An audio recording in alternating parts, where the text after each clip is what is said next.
Welcome back, dear viewers. You're still watching Nile Cruise on Nile TV, and in this very special edition, in this very special segment, we have with us a very special guest. We have with us today Dr. Youssif Mazhar, and Dr. Youssif Mazhar is, of course, the former head of yachting and water ski of the Egyptian Federation here in Egypt. And of course, as we bring you this very special episode from the Nile banks, and of course, as you see, all the yachts all over. So we had to bring today and had the pleasure to bring with us Dr. Youssif Mazhar. A very good day, sir, and it's a pleasure to have you with us, of course, on this very special day, because, of course, we would never find the guest with more informative knowledge than yours. It's my pleasure to be your guest today, and I hope I'll be able to keep you and keep telling you some of the stories that this wonderful river has influenced our lives as Egyptians from the dates of ancient Egypt up to today. So the mic is yours, Dr. Youssif. Yes. We're all ears. We want to listen. Yes. Well, since you've given me an open field and you've given me a lot of time, so you'll be here for lunch, I think. Take your time, sir. It's our pleasure to have you. I want to tell you something about the Nile. The Nile River, of course, and it's very much in the headlines at the moment, but we're going to try and tell you something exotic about the Nile River. The Nile River is one of the longest rivers in the world. It starts its journey from a number of lakes in Africa. Lake Victoria is one of them. And the Nile is always in the headlines of Egypt because it's so important, and it flows down and has flown down along the Nile Valley, and it empties into the Mediterranean Sea. Now, the Nile Valley is a very exotic river, and we like to talk about, of course, there are other countries who share the Nile River with us, but I'd like to tell you a lot about the history of Egypt. Egypt could not be Egypt without the Nile. And if you notice that the temples of ancient Egypt, the temples of Hatshepsut, the temples of Ramses II, Luxor and Aswan, they are all situated on the river Nile.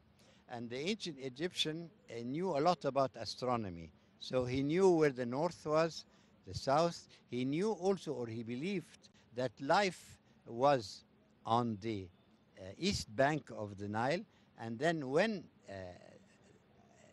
the man or the ruler's life ended, he was transferred to the western side of and all the burial places of the ancient Egyptians are on the west side of the Nile.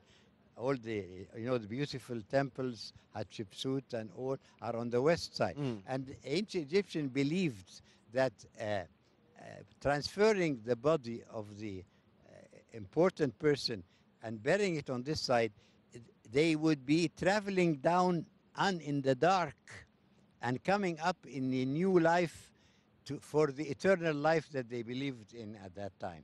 So the Nile was cherished. So, of course, when we moved from the Nile, and the Nile also was a wonderful transport.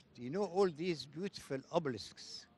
You've got many obelisks in Cairo. You've got one now being set up again in the square here, Tahrir Square. But these obelisks came out of the granite quarries of Upper Egypt. But where are they now? There are 16 obelisks in Rome. 16. There is the obelisks in Trafalgar Square in the United Kingdom. There is the one in France, in Paris. So where did they come from? They came from the quarries, the granite quarries in Upper Egypt. And the question is, how did they get from Upper Egypt to Piccadilly Square?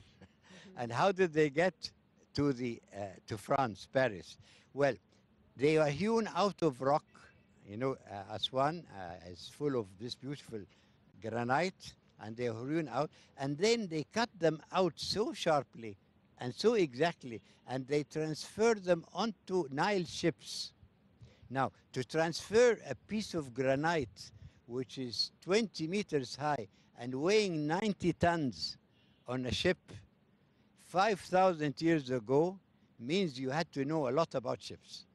So the ships that the ancient Egyptians used just for transferring these obelisks were double hull, double hull, and they were balanced, and they slid down these obelisks, and they brought them to Cairo. They brought them everywhere. You see them in Egypt, and they were stolen from Egypt, taken to Alexandria, and shipped to all these capitals of the world. So Mm. that was one kind of ship.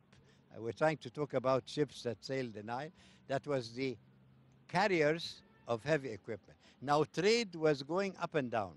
Mm. And don't forget, it's 1,000 kilometers. So how did the upper and lower Egypt, don't forget ancient Egyptians had the upper Egypt and lower Egypt, and and Mina was the pharaoh who combined these two together Right. to make the full length of Egypt. And this was not possible without knowing how ships should sail on the Nile. Mm. They were sailing ships, and you will ask, and you will know, because now we are more or less the time that the flood used to come. They used to sail up the Nile with the wind, lower their sails to come back, because sailing ships cannot sail against the wind. Mm. So the ancient Egyptian, 5,000 years ago, with these beautiful depictions of these sailing ships, well known, they were sailing up and down, and they linked all these monuments, all the different things. And when Egypt became unified, northern Egypt under Mina, on the Mina stone, it became also very well known. So all these things are very, very important. Another thing I would like to tell you, Egypt managed to sail with sailing boats in the time of Queen Hatshepsut, and went out to the Red Sea and sailed all the way to Africa, where the land of Punt. What is this land of Punt? It is now more or less where Somaliland is. Mm. So how did the ancient Egyptian manage to build a ship on the Nile here and transfer it to the Red Sea, to places like Qusayr, assemble it, and sail all the way to Africa and bring back incense, bring back animals. They brought back giraffes, which nobody in the world had seen a giraffe before. So the ancient Egyptian culture, by the connection of the civilization of the Nile and reaching out to the Red Sea, northwards and southwards by Egyptian ships, shows that Egypt was very, very strong in shipbuilding and in transportation of Nile. This is just a sort of historical Yeah. introduction to get you warmed up to You talk warmed about up it. I'm us, ready to go along with you and Dr. continue the Yes, whole Dr. story. Youssef, before our interview, you mentioned, of course, Alexandria and the yacht club in Alexandria and how royal it was. Can you tell us more about it, sir? Well, of course, the Nile, even the story of the Suez Canal, before it was even built, there was a project in ancient Egyptian times that one of the tributaries of the Nile, there are two tributaries that go into the sea, to link this to the Red Sea. And that was the idea before even Napoleon Bonaparte came to Egypt and brought his experts and told them, I want to link the Nile with the Red Sea. So Alexandria was a very important outlet to the sea. Now, why was it? It was not called Alexandria, by the way. Alexandria was a poor fishing village with another name completely. But when Alexander the Great came to Egypt by a wish of his mother to visit Siwa, where the priests of Siwa promised, imagine, Alexander the great warrior who conquered the world, would come to Egypt to go to Siwa, because this man's mother had told him, if you go and fight without the blessings of the priests of Egypt, you will be defeated. So he came across and he went. When he came, he passed by Alexandria. He saw a small fishing village, but he saw an island. So he told his generals, he told them, look, I want this to be a city. And he made a beautiful crossroads and started the idea of the city of Alexandria. Mm. So Alexandria is after Alexander the Great. Now, of course, after that, Alexandria became a port. And don't forget, connecting the Nile goes through Alexandria, Damietta and Rosetta. And remember the nice stories about the lighthouse of Alexandria? And that is a lighthouse you could see 30 kilometers away uh, by firelight. Mm. So the great lighthouse of Alexandria was built on the premises of Alexandria, which was not existing except because the Nile went out and formed. And the Nile formed our delta. I mean, where is the majority of Egyptians now living? In the delta and also along the Nile belt. So the Nile is the gift of Egypt. And all our politicians As now, Herodotus and of always course, said, of course. President Sisi is very ardent in with our problems with the Nile water, etc. But the Nile is always been an important part. Now, I just want to say a few words about the ships. Now, who traveled along? They think that the first kind of, let's say, boat that floated on the Nile, in history, they say they used to take trees and push them into the water, and then everybody would get on the tree and they would paddle across. This is in the uncultured world. In the cultured world of the ancient Egyptian, he took papyrus reeds and he bound it together. You know, papyrus is a plant, and it's very light. They bound it together, and then they used them as boats. So the first boats that went along the Nile, whether for fishing or transporting soil, were papyrus boats. So if you remember now that the Nile is associated with the plant papyrus, and the papyrus is a very important plant, and we are sitting actually next to what was called the Papyrus Institute, where Hassan Ragab, our previous ambassador to China, developed the papyrus and recreated it again. And I'm sorry to sort of jump, but our Egyptian papyrus, a man called Thor Heyerdahl, a Norwegian, he came to Egypt and he heard the ancient Egyptians made ships out of papyrus. So he bought all the papyrus in Egypt and he went to Chad and got papyrus. And he built a papyrus boat, the same design as the ancient Egyptian, and he reached America with it. And there's a famous book about my voyage to America, Thor Heyerdahl. So the Egyptian culture even managed the recreation of not a wooden boat, but a papyrus road which traveled all the way to, because they wanted to, they thought at the time that Egypt might have had something to do with discovering America. So he actually reached America with this ancient Egyptian. So I leave you to sort of... You're an encyclopedia, sir, allow me to say.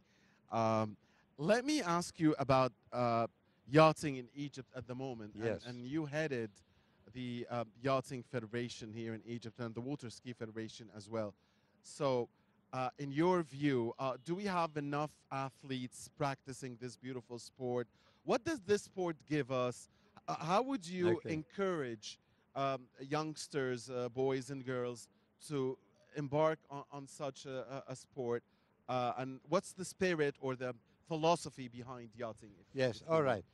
Yachting is one of the very ancient sports. I mean, apart from all these travels, etc.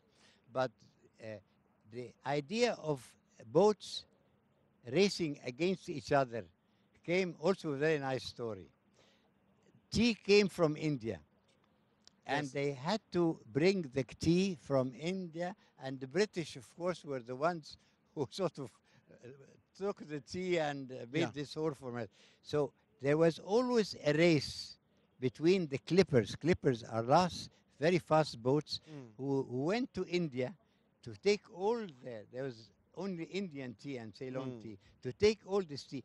And the ship that would reach the English ports first would sell the tea at the best price.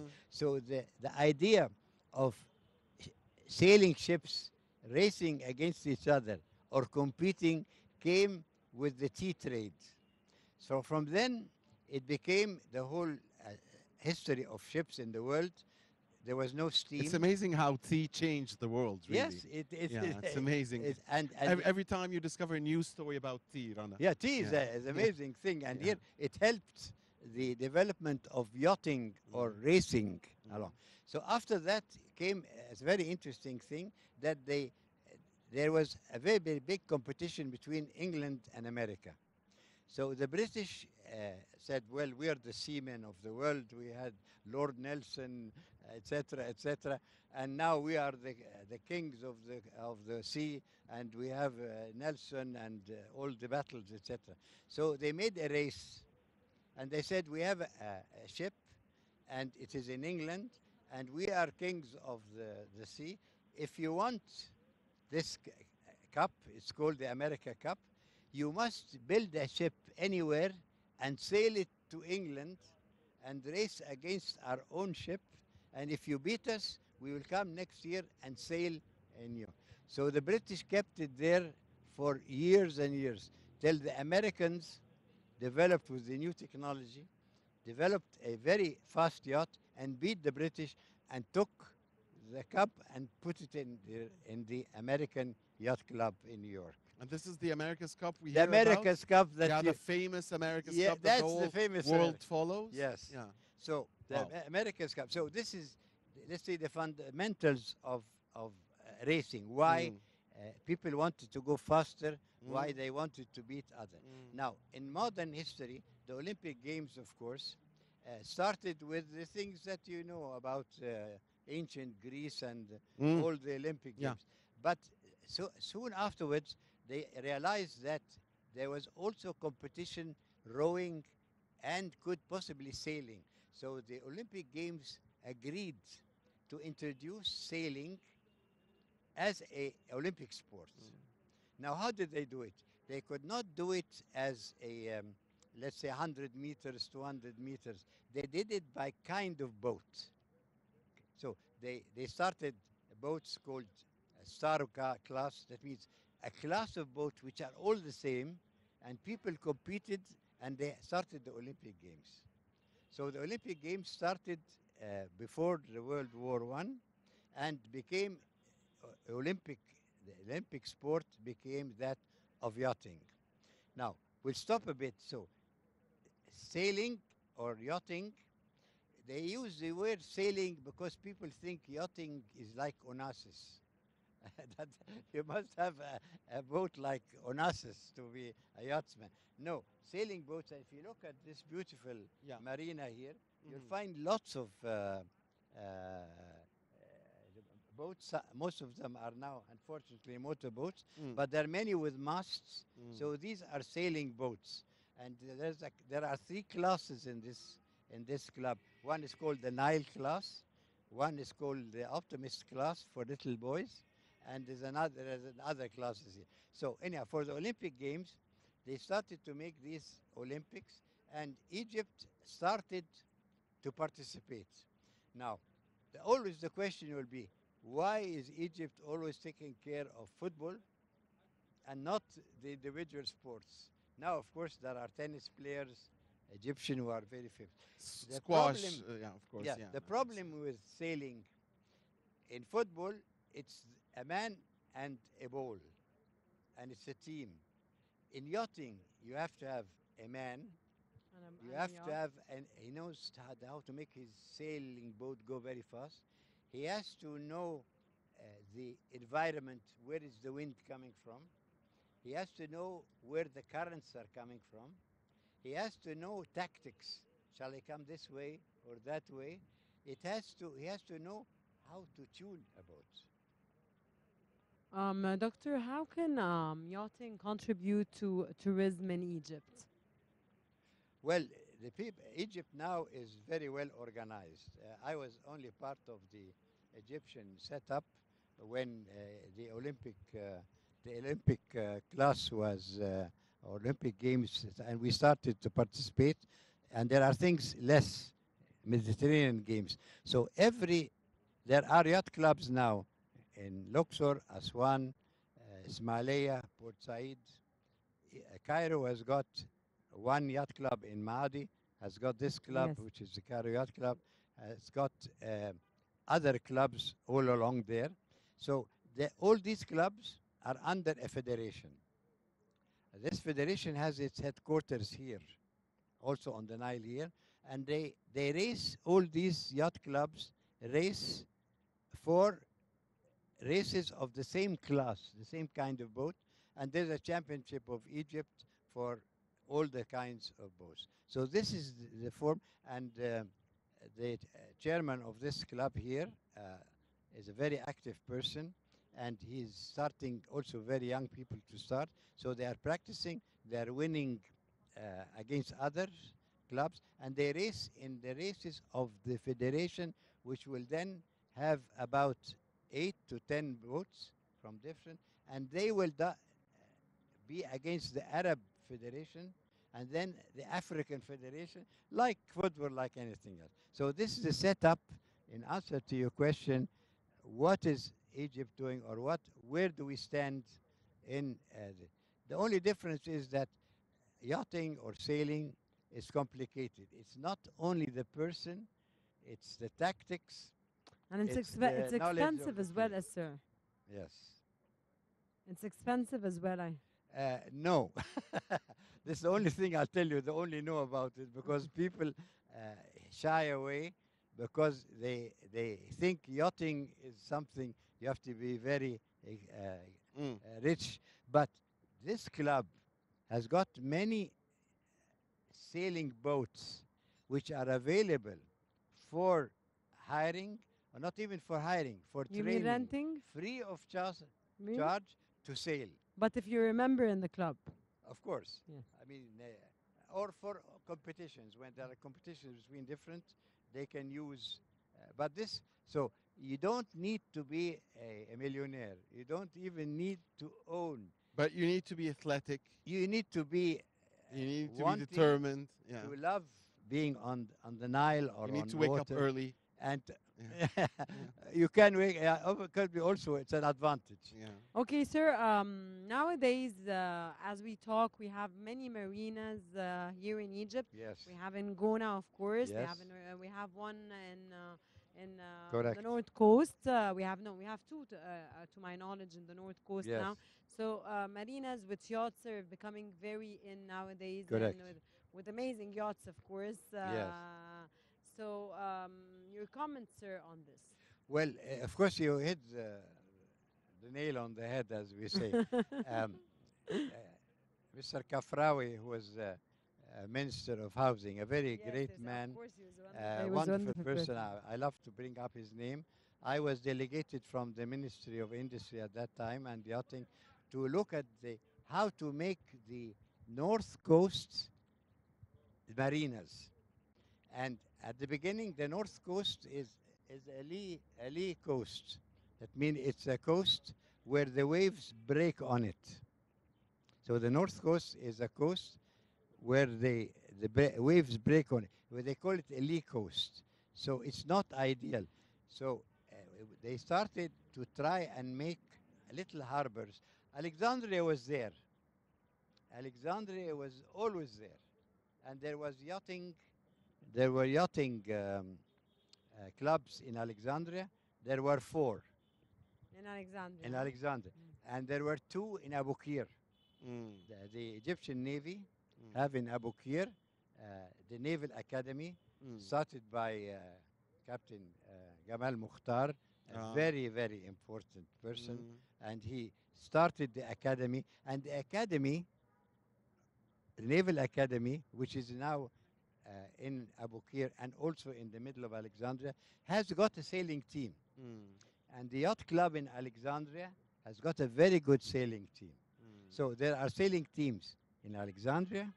Now the Suez Canal, and I was visiting there when they made the economic zone, they have got the best combination of yachting.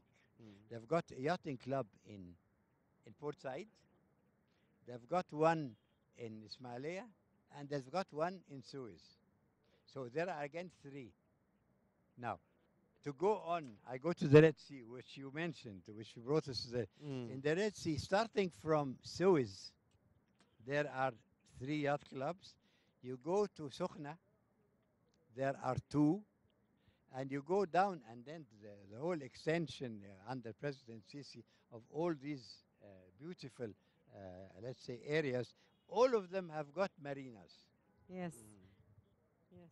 It's So I beautiful. don't want to keep on talking, but It's beautiful listening to you, sir. And again, you're in encyclopedia. Allow me to Mohammed, tell before you. you wrap up, Yeah. please, I just Yes, want Lana, to please. ask him one more question. Yes.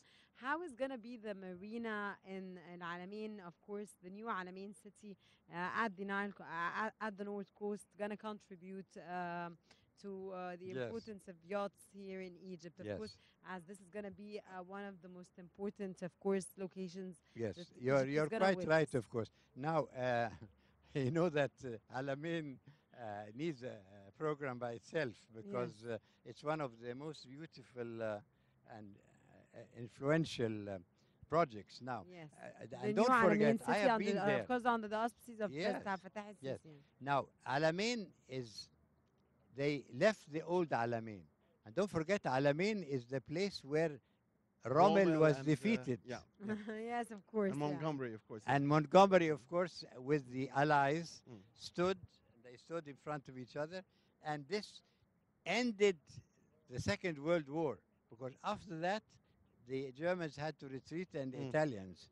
So their idea was to start a new Alamein. Now, Alamein is like our new city. Our new city is also a very beautiful. It has got high-rise buildings. It has the government of the area, Yes. like the capital of the North Coast, and they have not forgotten to have marinas there. Now, there are going to be 2 kinds of marinas there, a marina for small yachts and a marina for big yachts, because at the back of everybody's mind, there are people who ride boats for fun to travel. They want to come to Africa. And if they come, Marina was not called Marina. I was with Mr. Kafrawi, and he said, "هنعمل, we're going to make a big complex here." And I said, "What are you going to make?" He said, "We're going to make a harbor." I said, "A harbor, Mina. But marina is a place where you tie up boats Exactly. or you can fill them up or you can replenish them." So in marina itself, the old one, there are 2 uh, Marinas. small marinas. One for yachts that go up to 15 tons, Yes. and they can come from Italy and stay there and continue to do Suez Canal. And there's one for smaller.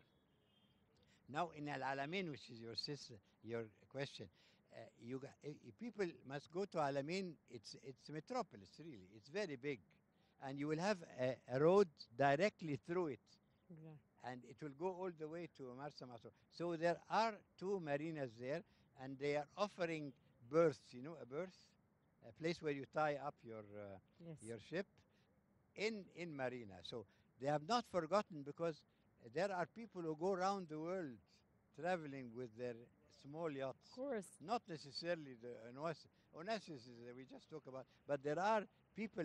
There is something called the single-handed round the world race, and there's a women's single-hand race around the world. How And long does it take usually? the How many first days? time, How many yes, weeks? How many months? I mean, when it first yeah, started, yeah. there was a man who wrote, Captain Slocum, an Englishman. He wrote a book, Round the World in 49 Days. Uh-huh. So that is the first register. Uh. Now, there were 2 girls, one French, one British, who sailed across around the world, starting in Portsmouth and the other one in France, went around the world and came back in half that time. But Mm. they are using satellites, Yeah. they are using connections. So Yes. the Yes. yachting and sailing is a very much part, and I think we must congratulate and thank the Cairo Yacht Club and their chairman who has allowed you to take this place. I did it when I was chairman here, but that you're continuing in. It's an ideal place to talk about ships, boats, and sailing. Sir, and Yes. you're an ideal person to talk with and have and Of course, your informative knowledge is amazing. Encyclopedia, like Yeah, it's Mohammed been a said. great pleasure. I mean, Yes, of I course. really personally enjoyed I listening to really your enjoyed stories. it, and I It's don't want it to our end. love of the Nile. Yes, love Yeah, of the Nile, yeah. love of Egypt, Yes, and yes. we touched every single, of course, marina that we do have in Egypt, and on very special days like October celebrations, victory. It was worth mentioning, especially the new Alamein city, of course, Yes. that is under construction, and it is a very important, of course, site that we have to be discussing By the nowadays. way, not to interrupt you before you close down, there is the October the 6th regatta in Alexandria in the open sea to celebrate with the Egyptian army and Wonderful, beautiful change of history to Wonderful, sail. sir. It's the last event before winter. The wonderful. When October, does this take place? 6th of October, they're On, sailing now they're sailing Perfect, now? out in the Wonderful. sea, perfect, outside the perfect. citadel. The great weather as well. Yes. On that note, on that great note, we, on behalf of you, dear viewers, we thank very much Dr. Youssif Mazhar, former head of the Yachting and Water Ski Federation here in Egypt. It's been a great pleasure having you with us, sir. Thank you for coming, and thank you for the very intelligent and withdrawing Thank, questions that makes me spill out everything I know Thank you so about much, this thank you sir, for for subject. hosting joining us, us. sir. Thank you. Thank you, Thank sir, you. for Thank you. joining us today. Thank Thank you you. very much for hosting us. Dear viewers, stay with us. We'll be back again with another segment. Stay with us and don't go away.